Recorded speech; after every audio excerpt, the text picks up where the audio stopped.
Sandy Munro is going to be here once again, as he always is monthly on this channel. He is one of my most favorite guests. He is one of your most favorite guests on this channel, and this is the second part of our conversation that we had about electric vehicle battery technology. Now, in the first part, we've already talked about Tesla's 4680 battery technology and the future of the EV battery technology in general, but in this part, we're talking about something a little different. And we're gonna start right now.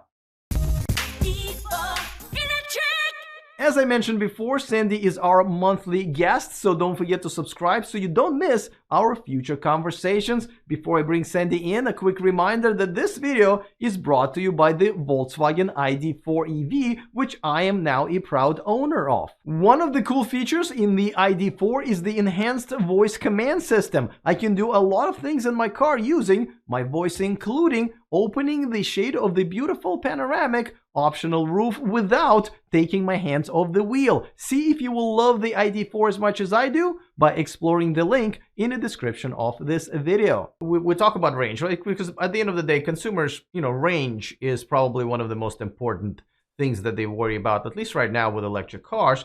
And most people are convinced that range comes from batteries. You're right. Doesn't mean the bigger batteries, but also if you think about the companies that are challenging Tesla on the range, for example, Lucid Air, if they do go in production this year, they might actually have the longest range in the industry. And even like startups in Europe, like Lightyear One, they all talk about the way a company getting to that range, beating Tesla in that range war, as I call them, by efficiency. And a lot of times the efficiency comes from the design of the motors or where the motors sit, right? Whether right there in the wheels or on the axle. So let's talk a little bit about that. How much of efficiency do you think goes into the range versus the battery technology? And, which one would you gamble on? Or this is something that, automakers have to worry about both?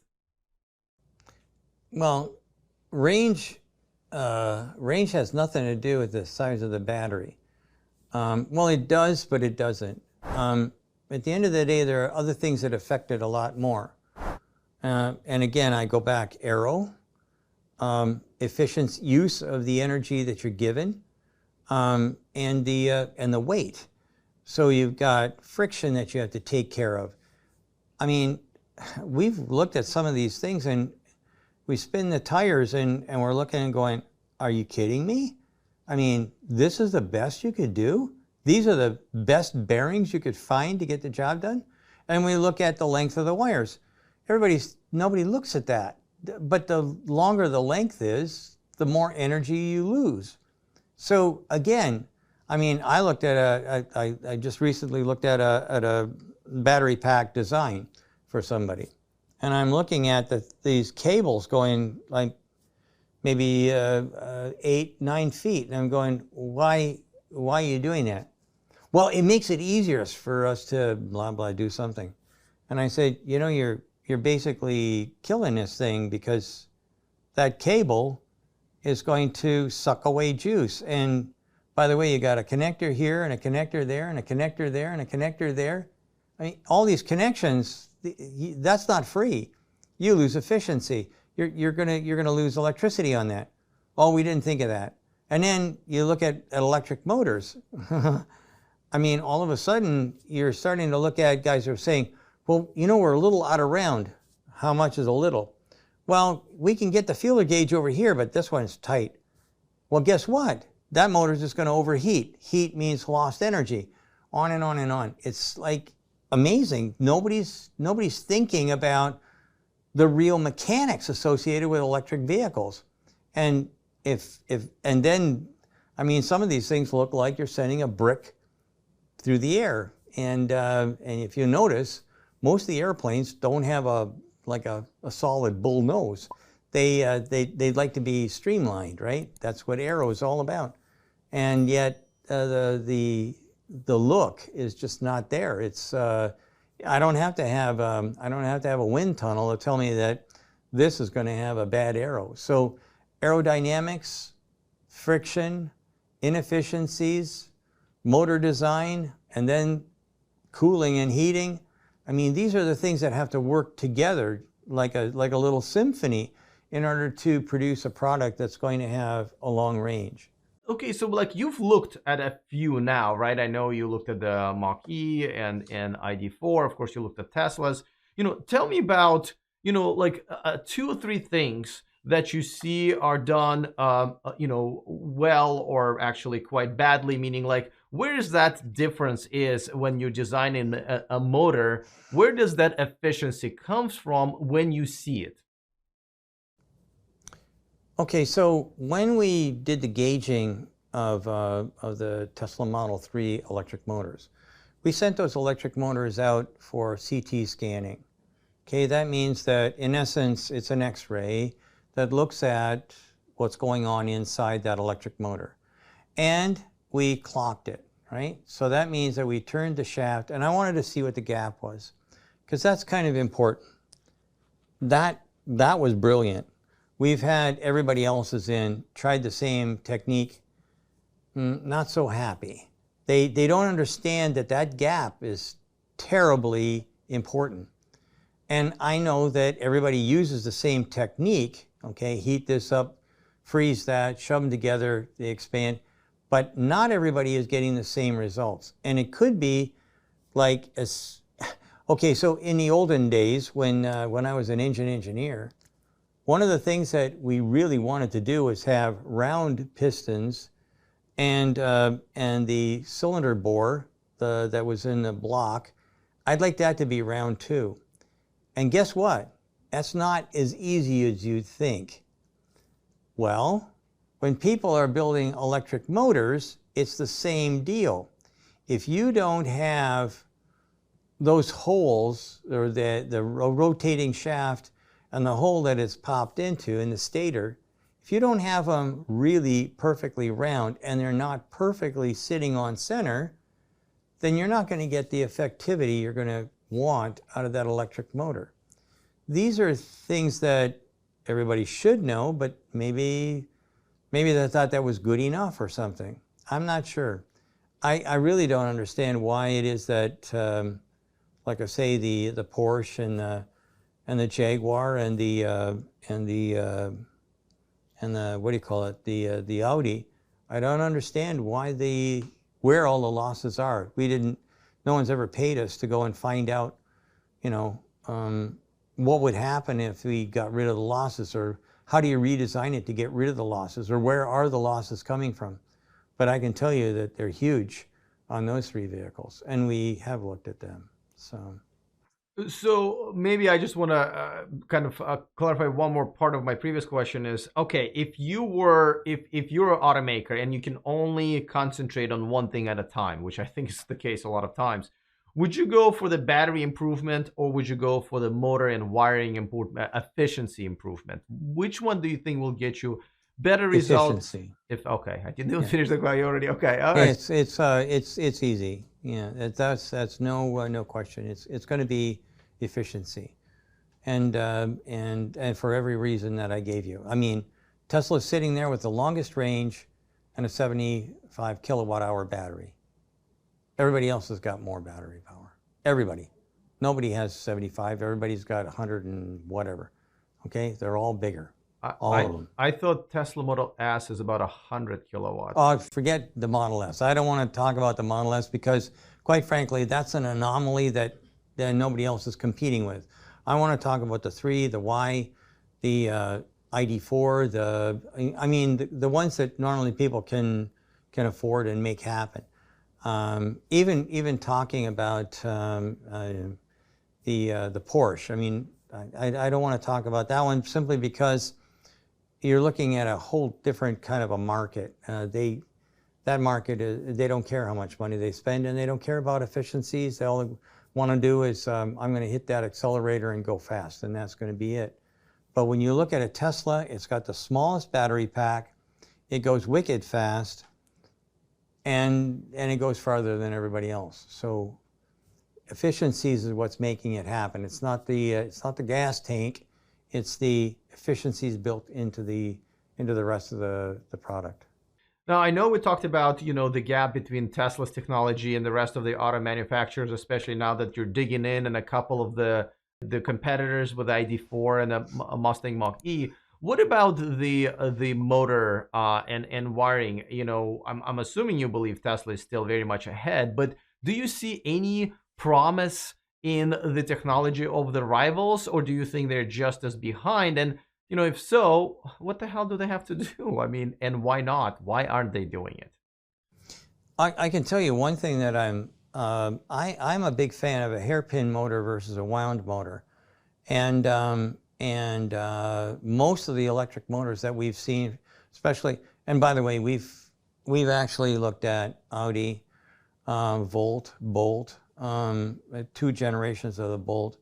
Did I mention Jaguar? I'm not sure, but we've seen quite a number of them.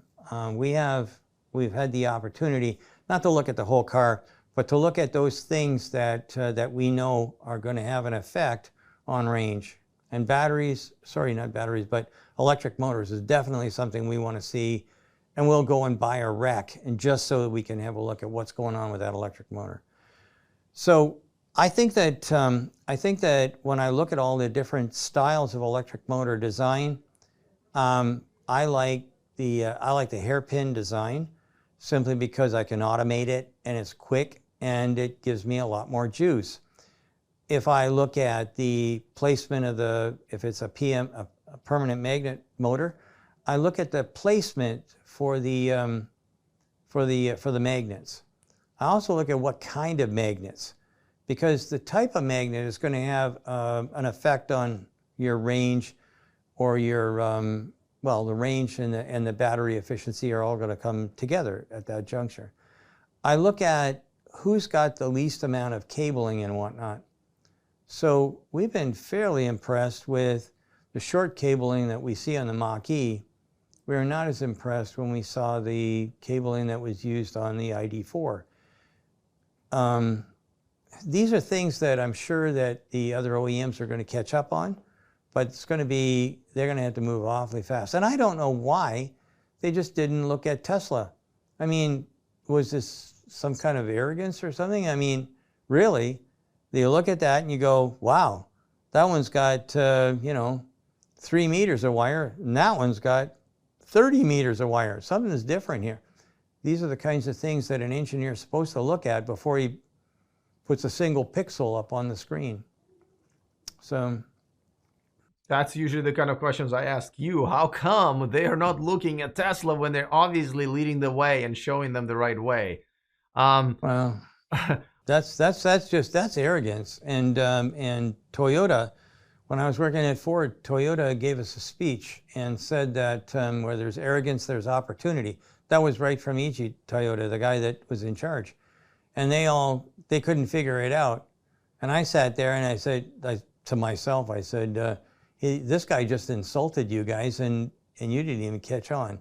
So I'm the wrong person. The wrong person to ask. I can't tell you why they didn't do it, but I know one thing for sure. When I worked at Ford, believe me, when we were looking at engines and I was part of the design team, we looked at everybody's engine, everybody that we thought was a real competitor. Maybe they just, I don't know. I really can't tell that. It's like psychology. I don't do that. All right. Well, so getting back to the electric motors, what about the placement of the electric motor? I was just talking to the CEO of Lightyear, and he was saying how having a motor in each wheel actually gives you more efficiency. Yeah. Versus. Talk a little bit about that. Why don't manufacturers go with a quad motors, and how does positioning of a motor on both sides affect the efficiency? Well, the two most common ways of getting the job done are traction motors.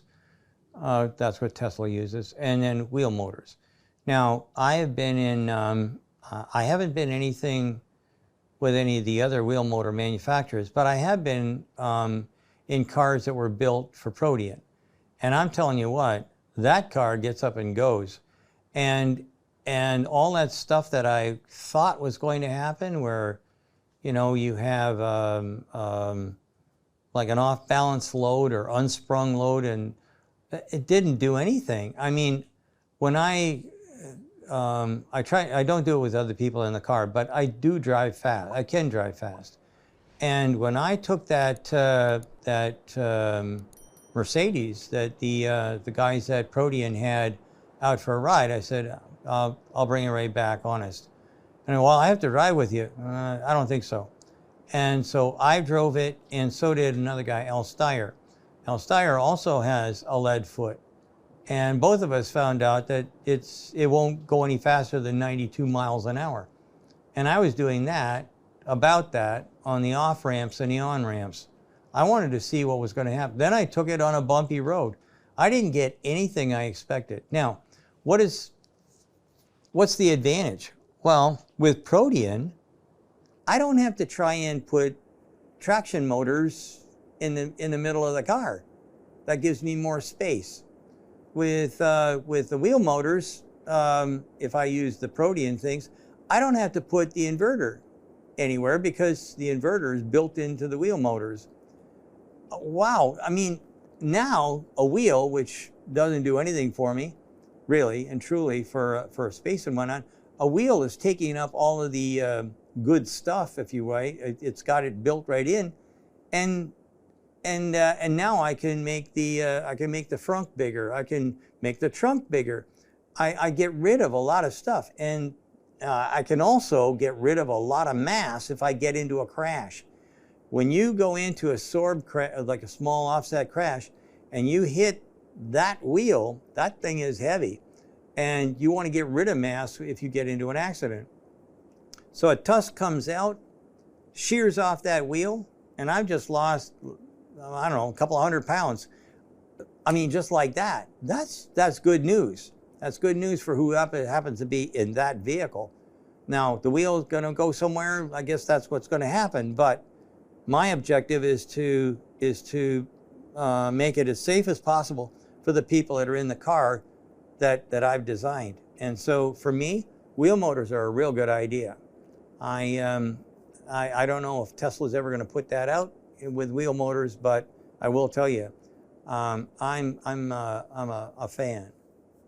Well, I can't wait for you to check out Rivian because because that's what they have, and that's where the tank turn feature comes from. And I'll be interested in. I mean, it sounds like you're already a fan. It sounds like the efficiency and safety is kind of almost literally built in. It is. It is. I like it. I like it a lot.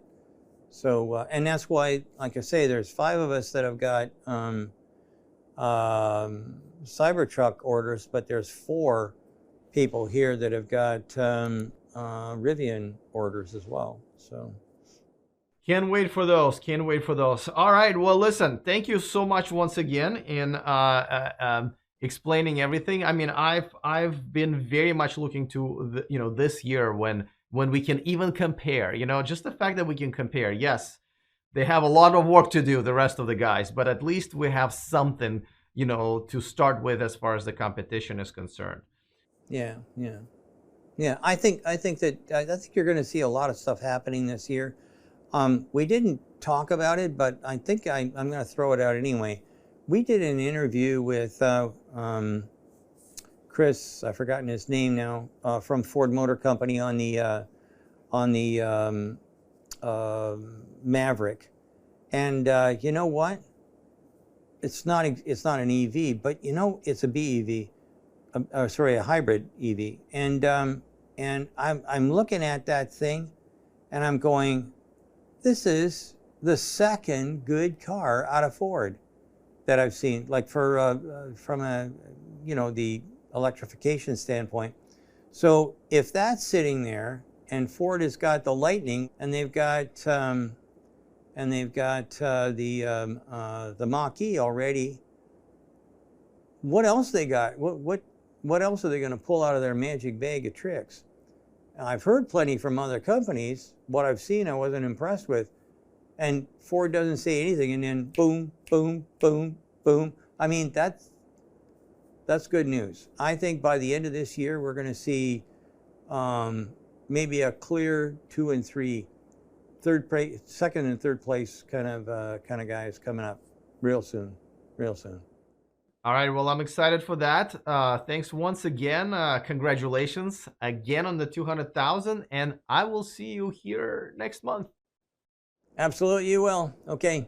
See you, Alex. Sandy will be back next month, so don't forget to subscribe to this channel and don't forget to subscribe to his channel. I put that link in the description of this video. And if you become a premium member of this channel, you will have access to all kinds of exclusive videos, including some of my conversations with Sandy. All right, looking forward to all of your comments. Other than that, see you guys next time, and remember to stay charged.